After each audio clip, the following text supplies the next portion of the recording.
Mr. Evans! No answer. Mr. Evans!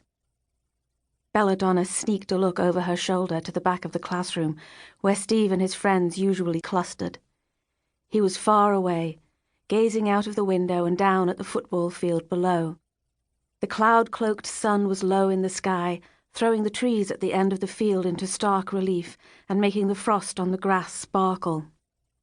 "Am I talking to myself?" Madam Huggins suddenly had that dangerous sarcasm in her voice, the tone that generally went before a detention, or worse, a trip to Miss Parker's office. Not that Steve was a stranger to either penalty. Silence settled on the classroom like a heavy blanket, but still Steve was oblivious. Jimmy Wright shoved a bony elbow into his ribs, and Steve jumped back to life, first shooting an angry stare at Jimmy, then gradually becoming aware of the silence in the classroom. He slowly turned his head to look at Madam Huggins. She had drawn herself to her full height, a difficult feat for someone so resoundingly round. "Good morning," she said, her voice dripping with sarcasm. Titters from the rest of the class. "Did you have a good rest?" Steve just stared at her, sullen indifference writ large on his face.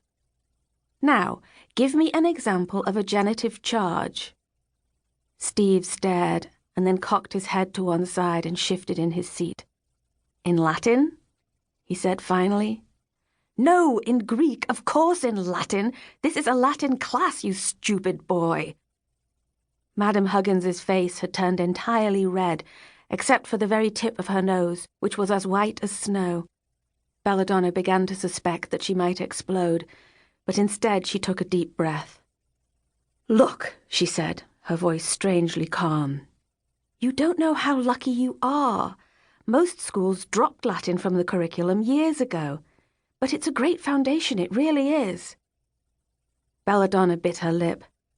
Dr. Ashe had said the same thing the first time they'd seen him on the other side, and that hadn't ended well at all, what with the hound, poisonous night ravens, and the imprisonment of all the ghosts. She glanced back at Steve again to see if he registered the same memory, but he was busy staring at Madam Huggins, his face a mask of obstinance. "All right," said Madam Huggins finally. "Let's see if you've even managed to grasp the basics. A genitive charge. In English." He nearly died of boredom. Madam Huggins opened her mouth to pour scorn and then stopped. A barely suppressed giggle ran around the classroom. Yes," she said, clearly amazed. "Yes, that's right. But if you know that, then why didn't—" But she was destined never to know what made Steve Evans so impossible in class, when he was clearly one of the brightest students in it.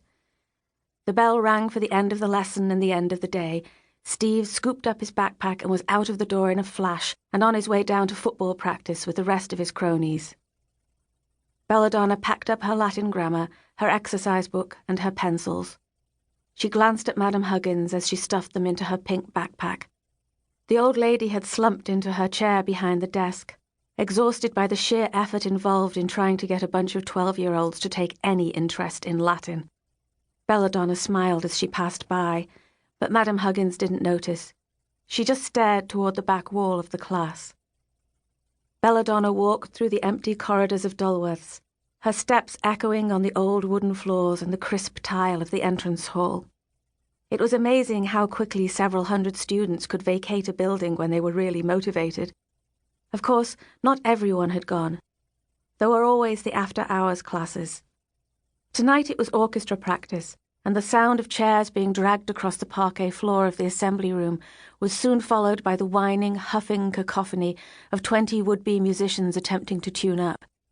Belladonna winced as she hurriedly retrieved her coat from the cloakroom, stepped out into the late afternoon gloom and headed home. She hadn't gone very far before it was completely dark. She kicked at a stone lying in her path and pondered the misery that was February. It may be the shortest month of the year, but it always felt like the longest. By February, she always felt as if winter would never end, days would always be short, and the sun would never shine again. It didn't get light until close to 9 in the morning, and by 3 it started to fade, all without the actual sun putting in a single appearance, just the endless, lowering, lead-grey sky.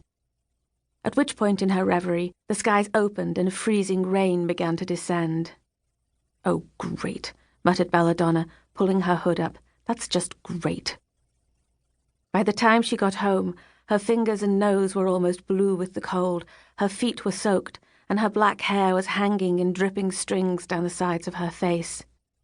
"I'm home," she said, hanging her coat up on its hook in the hall. "Oh, my heavens," said her mother, materializing near the sitting-room door. "You're soaked to the skin. Get those wet shoes off and get in front of the fire. Dinner will be in 5 minutes."